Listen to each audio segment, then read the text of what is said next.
নমস্কার বন্ধুরা, সবাই কেমন আছেন? আশা করি সবাই খুব খুব ভালো আছেন। এখন রাত্রি ৮টা মতো বাজে আর এখন আমি যাব আমাদের বাগানে। আপনাদেরকে দেখিয়ে দিই বাইরে কীরকম বৃষ্টি পড়ছে, একটু আওয়াজটা শুনুন।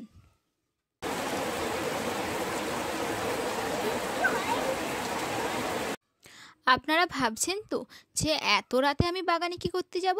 আসলে আপনারা আমার বাগানে যাবার ভিডিওতে এতটাই ভালোবাসা দিয়েছেন যে আপনাদের ভালোবাসায় আমি রাতেও বাগানে যাচ্ছি। যাই হোক, বাগানে কেন যাচ্ছি তার জন্য সম্পূর্ণ ভিডিওটা দেখতে থাকুন। কিছুক্ষণ পরে বৃষ্টি এখন অনেকটাই দেখতে পাচ্ছি কমে গেছে। চলুন এবার আমি বাগানে যাবার জন্য বেরিয়ে পড়ি। আপনাদের সাথে কথা বলতে বলতে দেখুন আমি চলে এলাম আমাদের বাগানে।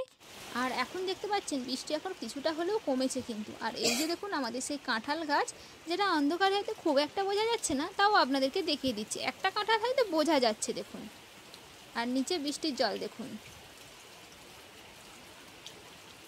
বাগানে এসেই দেখি আমাদের যে পাতাবাহারের ডগগুলি পোতা ছিল সেগুলোতে শিকড় এসে গেছে, তাই কাকা সেগুলোকে তুলে রেখেছে। এগুলো বিক্রির জন্য প্যাকিং করা হবে।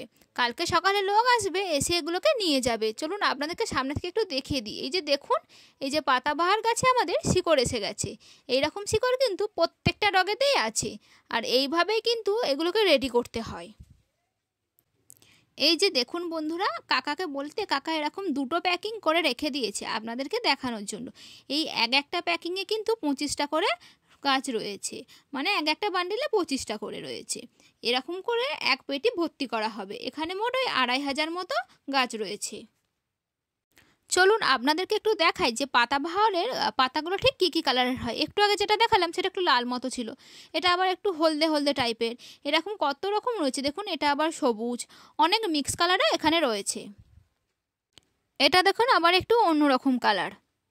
আর একটা আপনাদেরকে দেখাই, দাঁড়ান একটু খুঁজে দেখায়। একটা আছে সেটাকে অ্যাপেল পাতাবাহার বলা হয়, দাঁড়ান দেখাচ্ছি। এটা আবার দেখুন একটু লাল ধরনের। এই দেখুন বন্ধুরা, এটা হলো অ্যাপেল পাতাবাহার। এটা কিন্তু আমাদের এখানে একটু তুলনামূলকভাবে কমই পাওয়া যায়। অনেক অনেক গাছের মধ্যে দু একটা এই গাছ থাকে। এটাও আপনাদেরকে একটু দেখিয়ে দিলাম। দেখুন আপনাদেরকে দেখিয়ে দিই আমাদের চারা গাছের ডগগুলো যেখানে পোতা রয়েছে চালির মধ্যে, সেই সেটটা পুরোটা। আর বাইরের ওয়েদারটা কিন্তু এখনও বেশ ভালোই বৃষ্টি পড়ছে। আশা করি আপনারা আওয়াজ শুনে বুঝতে পারছেন সেটা। দেখুন বন্ধুরা, সামনে আমার ভাইয়ের আবার কার্তিক ঠাকুরও রয়েছে।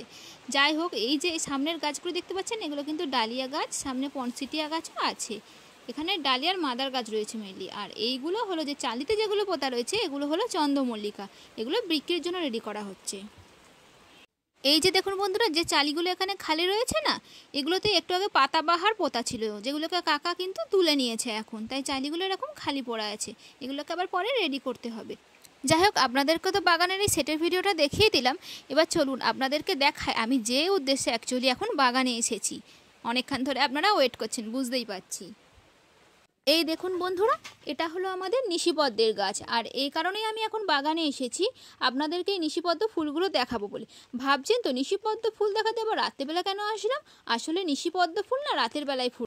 নিশিপদ্ম নামটির মধ্যেই কিন্তু রয়েছে যে এটা রাতের বেলায় ফোটে। নিশি শব্দের অর্থ হলো রাত, আর পদ্ম শব্দের অর্থ তো পদ্মই, আপনারা জানেন। চলুন সামনে থেকে একটু আপনাদেরকে আমাদের এই নিশিপদ্ম ফুলটা দেখিয়ে দিই। দেখুন বন্ধুরা, ফুলগুলি কত সুন্দর ফুটেছে। যত রাত হবে এগুলো কিন্তু ফুটে আরও বড় হবে। দেখুন কতগুলো ফুল হয়েছে গাছে আমাদের।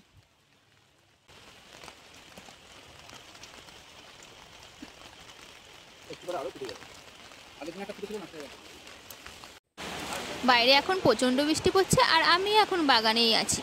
তাই জন্য কাকাকে বললাম আপনাদেরকে দেখিয়ে দিতে যে বালির চালি থেকে কিভাবে ছোট ছোট চারা গাছের ডগগুলোকে শিকড় অবস্থায় তোলা হয়। দেখুন কাকা আপনাদেরকে দেখিয়ে দিচ্ছে কিভাবে সেগুলিকে তোলা হয়।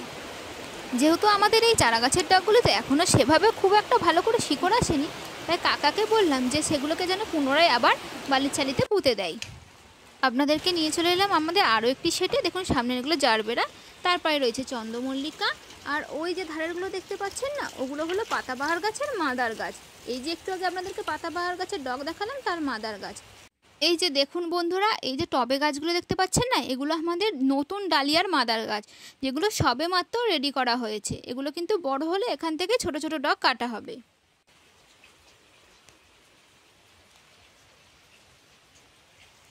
দেখুন বন্ধুরা, বৃষ্টি এখন অনেকটাই কমে গেছে আর রাতও ক্রমশ বাড়ছে, তাই এখন আমি বাড়ি চলে যাব। আর জানেন তো, রাত বাড়ার সঙ্গে সঙ্গে কিন্তু নিশিপদ্ম ফুলও বাড়তে থাকে। যাই হোক, চলুন এখন বাড়ি যাই, আবার কাল সকালে আসব। চলে এসেছি পরের দিন সকালে, আবারও যাচ্ছি আমি বাগানে। আর আপনাদেরকে বাগানে যাওয়ার পথে দেখিয়ে দিই, এটা হলো আমাদের শিবতলা প্রাঙ্গণের বাচ্চাদের বল খেলার মাঠ, যেটা এখন জলে ডুবে গেছে। আপনাদের কাদের কাদের ওখানে এরকম বৃষ্টি হচ্ছে অবশ্যই কমেন্টে জানাবেন। আমাদের এখানে তো বৃষ্টি প্রচুর হচ্ছে।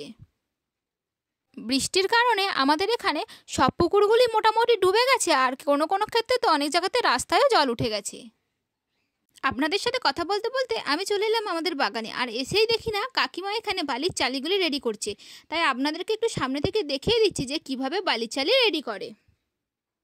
এইভাবেই বালিগুলিকে ধুয়ে তার মধ্যে একটু পাউডার জল দিয়ে বালির চালিগুলো কিন্তু রেডি করা হয়। এই যে দেখুন বন্ধুরা, আমাদের কিন্তু অনেকগুলো বালির চালি রেডি হয়ে গেছে। বালির চালি কিন্তু এইভাবেই রেডি করতে হয়।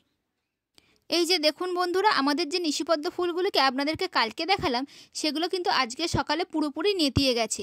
আর এই কারণেই আমি রাতের বেলায় বাগানে এসেছিলাম নিশিপদ্মের ভিডিও করতে। যাই হোক, আজকের ব্লগটি আমি এখানেই শেষ করছি। আমার ভিডিওটি কেমন লাগলো অবশ্যই জানাবেন। ভিডিওটি ভালো লাগলে লাইক, কমেন্ট, শেয়ার এবং সাবস্ক্রাইব করে পাশে থাকবেন। ভিডিওটি সম্পূর্ণ দেখার জন্য সবাইকে অনেক অনেক ধন্যবাদ। সবাই ভালো থাকবেন, সুস্থ থাকবেন। বাই।